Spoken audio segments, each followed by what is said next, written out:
Really bad advice, guys. I mean, terrible. Like, this one costs people tens of thousands of dollars I hear about in real estate. The one that takes the cake. Buy any home you can get your hands on. And I hear agents and I hear people say that every day to buyers. All right, I'll buy it.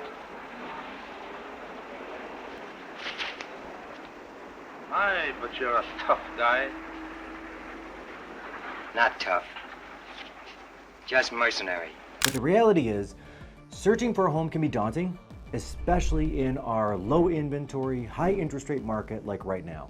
It's tough out there, but that doesn't mean you should just buy any home. There are certain types of homes that I tell my clients not to buy, homes that I wouldn't buy, so how could I expect somebody else to? After 23 years in real estate helping over 8,000 families buy and sell homes here in Metro Detroit, and also for myself, I mean either my personal homes or investment properties, I've definitely seen a thing or two and know a thing or two about a thing or two. All right, so I'm gonna give you in this video the same advice I personally follow and I tell my clients. Hopefully you're gonna get some value from this and you're gonna save some money in the long run and you avoid some really, really costly mistakes I've seen out there. And if you have any comments or questions, drop them down below. If you disagree with me, that's awesome. Drop that down below as well. I love the feedback. Let me know what you think. Also, stay to the end. I'm gonna add a bonus house that you should not buy and some tips and questions to ask your agent that will hopefully cause you to save you thousands of dollars by not buying the wrong home. And if it's your first time here, my name is Mike Perna. I'm a local real estate agent here in Metro Detroit, Michigan. We help almost 1,000 families each and every year buy and sell properties. I'd be honored to get the call, scope out our reviews, and that is the sum total of my commercial for myself in this video. You can also book a time right on my calendar using the Calendly link below. There's gonna be an intake questionnaire so that I have all the information needed to serve you best once we hop on that Zoom call or we meet in person. All right, the first type of home that I would never buy are homes that are over 100 years old. And it feels like we're talking about the 1800s or 1700s, but remember guys, it's 2024. So that's anything built before 1924, or let's even say 1940, because construction started to change around that time, right after the Depression, and especially after World War II.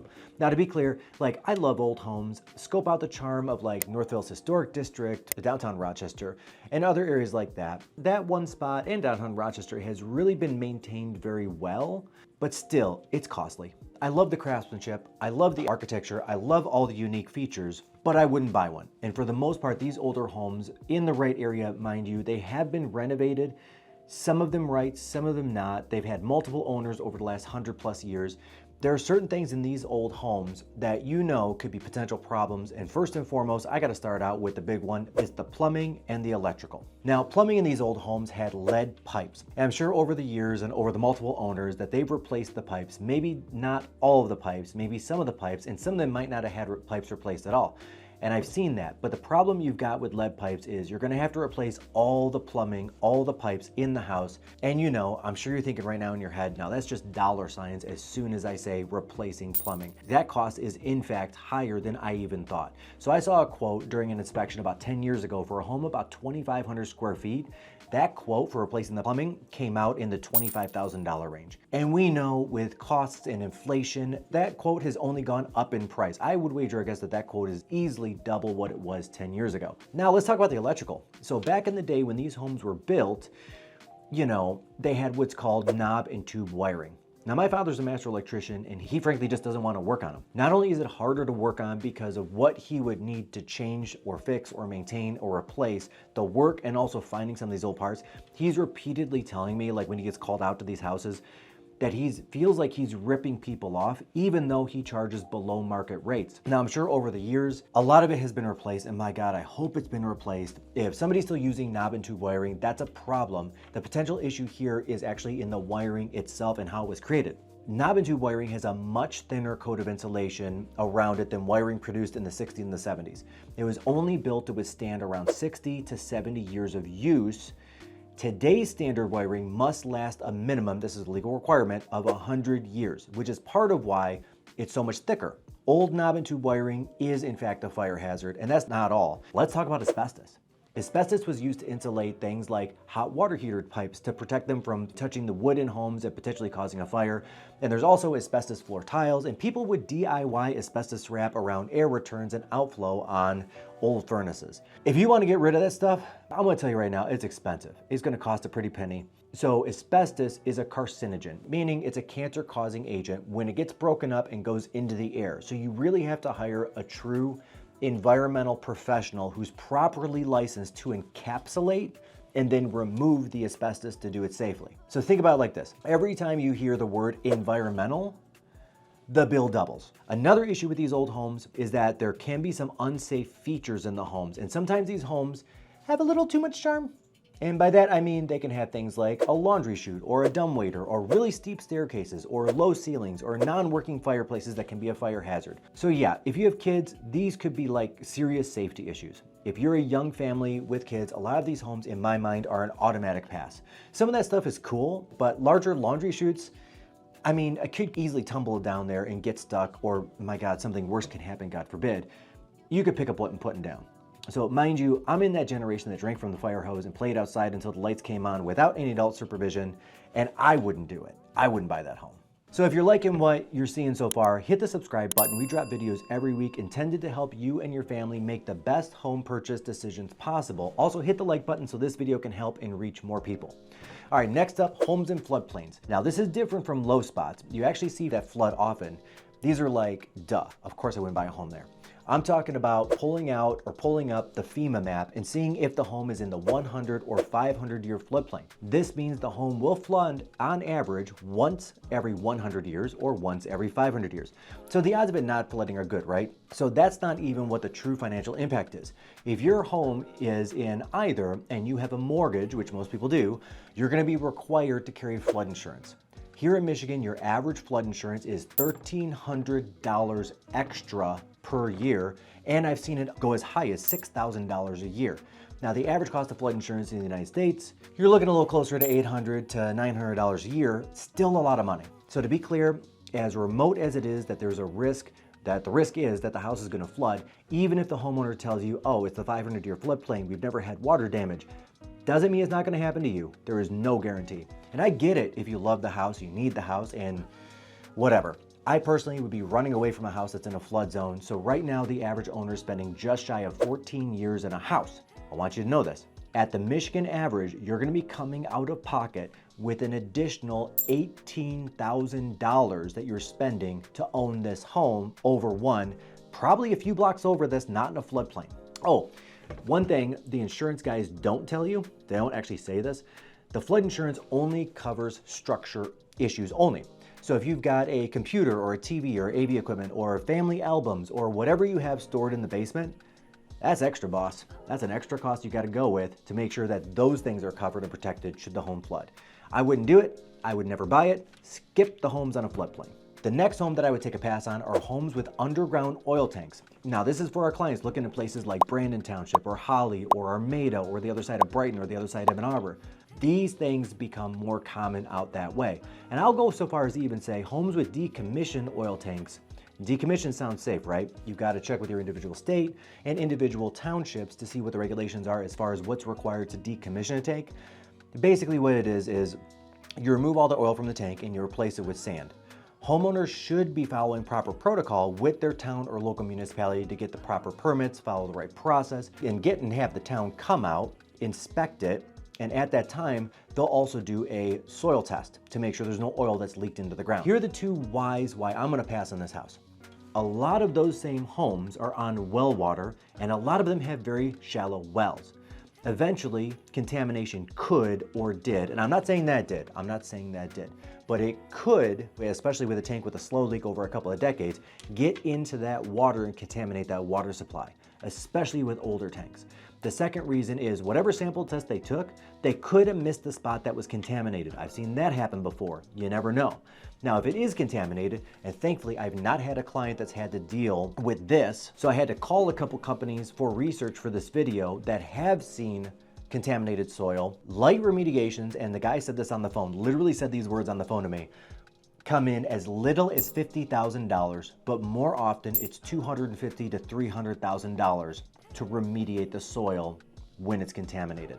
Now, to be frank, he had me at as little as $50,000 because to me, And most of my clients, that is no small sum of money. That's like years or decades of savings wiped out, even on the low end. That's retirement goals thrown out balance, or kids' college funds unfunded. I can think of a lot of things that my family could use that money for instead of remediating soil, and I'm sure that you can too. Next up, I've got homes that are flipped by an LLC. Now, these are a no-go for me. It's a non-starter. This one's a bit of a pot calling the kettle black in this case because I flip multiple homes in an LLC, but bear with me. There are two types of people that typically flip homes in an LLC that you don't want to buy from. First, there are those that are not good at it, and that's a no. And then there are those that are good at it, which is still a no. Stay with me. First ones are the ones that are not good at or inexperienced. And I get these calls all the time from people that want to get into the flipping game. There's a lot of money in it, potentially, if they do it right. I've seen flips go wrong. It costs investors a lot of money. Understand that a lot of these flippers are inexperienced, which means they're hiring inexperienced contractors and they're doing such a poor job on flipping these homes. The big red flags for me is when I walk through one of these homes that have been flipped, its issues come up with even just the cosmetic updates. And I mean, like, I see uneven tile work, unevenly hung cabinets, poor paint jobs, rushing to get it back to market. Hey, if they don't know how to do a good paint job or hire the guy that does, I wouldn't trust the higher dollar stuff. And I'm talking roofs and windows and HVAC to be done right. A couple years ago, I was called out to evaluate and sell a home the owners bought from a flipper. They had a fantastic 30-year roof put on, expensive roof, but the roofer went right over the ventilation. That 30-year roof had to be completely torn off in like 10 years, it was only on the house for 10 years, and cost over $20,000 because moisture had built up, mold had built up under the roof and it was unsalvageable in year 10. For the experienced ones, a lot of these guys move too fast to market because every day they're not on the market and they actually are holding that property and they don't achieve a closing, there's a payment, even if they bought it cash. And I mean, they gotta pay taxes on a daily rate, electricity, insurance, gas, and not being able to use that money on the next one and cycle it through the next house. Every day there's a cost. They know the faster they cycle, the more money they can make. Also, these guys are masters of finding cheap material that you would probably not use for your home, like less efficient furnaces because they're cheaper and they're gonna cost you more every winter. Cheap windows, same result. So in both cases, we don't know what's going on behind the walls that was not fixed. This is a product for these guys, not a home. There's a big difference between the two. But you can go on Zillow and see what type of entity owns it, when it was last sold, and what it was sold for. So if you see the home was purchased in the last year or two at a very low price and the updates are evident in the photos, be careful. Be careful. Do not skip the home inspection, especially on flip properties. The last type of home I wouldn't buy, and don't forget I've got a bonus one after this one next to last, homes over improved for the area, or improved strangely, like really strangely custom things done. So I'll use a real life example. I just saw a home that's in a neighborhood that's averaging about 1,500 square feet per home. This home was almost 3,000 square feet with the addition. First, additions never feel as natural as a home that was designed to have that much square footage. Doubling up the square footage of a home, and I'm not talking like a sunroom, like literally doubling the square footage, just never seems to fit right, never seems to come out right, personal opinion. Second, they way over improve for the neighborhood. So you can stretch the price in a neighborhood at times, but home prices are like a rubber band. When you stretch it too far, it's just gonna break. This seller was trying to get the same price per square foot or same price as a 3,000 square foot home in a neighborhood where all of them are about the same size. As a buyer, most would say, well, shoot, if I'm gonna pay that kind of money, I'll just buy in that next up neighborhood, and that's exactly what happened. This home ended up selling about 25% less than homes in that next up neighborhood, and it took almost 6 months to sell in a market that right now is moving in days and weeks. Additions are not the only possible over improvement, by the way. The most common ones I see are too much money put into kitchens and bathrooms. And again, sellers trying to get those dollars out, but you gotta punch your weight. A $75,000 kitchen will not raise the price of a $300,000 house by $75,000. Also, more eccentric upgrades like a 500 or 1,000 gallon fish tank, turning the whole basement into a theater room, turning the garage into a heated man cave. Here in Michigan, a lot of us like to park in our garages as soon as the winter hits. You might get tired of a garage as a man cave, or the cost of the fish tank and want to pull that thing out and redo walls and everything. Or you want a playroom for the kids in the basement instead of a theater room. And all of that costs money to undo and then put back together. So that's just more cost. It might look good on the surface when you walk in, but again, guys, that's just more cost. All right, so here's the bonus one. Don't buy a home backing, or fronting for that matter, to railroad tracks. I don't have kids, but for people that do, railroad tracks are a major concern, and rightfully so. Right now, with how hot the market is, it's still taking 3, 4, 5 months to sell a home backing the tracks when I looked on the multiple listing service. Now, when the market cools off and gets less crazy, it could take a year or more, as it has in the past. My main concern for you is when you're ready to sell, to meet your timeline for where you've got to be next, you could miss that window or have to take significantly less for your home, not to mention there are trains. And trains can be pretty annoying, especially at night. I remember about 10 years ago, I helped a seller coming out of the crash that got a sweetheart deal on a home on train tracks, and in 2011 called me to sell it. I wasn't her agent at the time that she bought it, but she had gotten a job transfer to Denver and hired me to help sell it. She ended up carrying 2 mortgage payments for 4 to 5 months before the next buyer ended up getting a sweetheart deal on that home as well. Now, she made money, but not nearly the amount if she had bought a home just a few blocks over in the first place. Now, she called me because she was actually mad at her previous agent for not pointing out the noise that bothered her dogs at night and stirred them into a ruckus 3 to 4 nights a week at 11:30 at night when she was trying to sleep when the train went by. Should have been an easy thing for a real estate agent to point out. I don't know why they didn't. All right, so I'm gonna leave you with a tip to save you some time. If you come across these homes and you do want them or you at least want to see them, number 1, ask your real estate agent if there's a seller's disclosure. Here in Michigan, the only person exempt from providing seller's disclosures are builders. So if the agent tells you, well, it's an estate sale, there isn't one, or it was a rental property and there isn't one, well, that law changed over a dozen years ago. If you get that answer, go straight to step number 2. Fire your agent and find a different one. And I'm dead serious on that. With that, the owners have to answer the questions. However, only to the best of their knowledge. Now, they have to be honest, but insofar only as they know about issues or ages. This is why home inspections are extremely important. You will not find seller disclosures posted on Zillow, by the way. Flood zones, same thing. Ask your agent to pull it up on the FEMA map. That's also not on Zillow. And frankly, I don't trust the listing agent descriptions where that's supposed to be. So like when I put a listing up and it's in a flood zone, I will say very clearly this is in the 100-year or 500-year floodplain. But if I'm representing a buyer, I would rather take the onus myself. It only takes 10 minutes and look that up for my buyers myself. Now, I really appreciate you guys watching. If you're new here, be sure to subscribe, like this video. If you need a real estate agent here in Metro Detroit, I'm here for you. If you need one outside of Metro Detroit, shoot me a text, an email, or click the link and hop on a call with me, and I will find you a rock solid agent I know and I trust and I would use anywhere in the nation. Here's an example of someone that I helped first find an agent in Arkansas, which ended up being a rock star, and then 6 years later found that same past client a great agent in Fort Lauderdale. Any way you cut it, I'm here for you and you are not alone.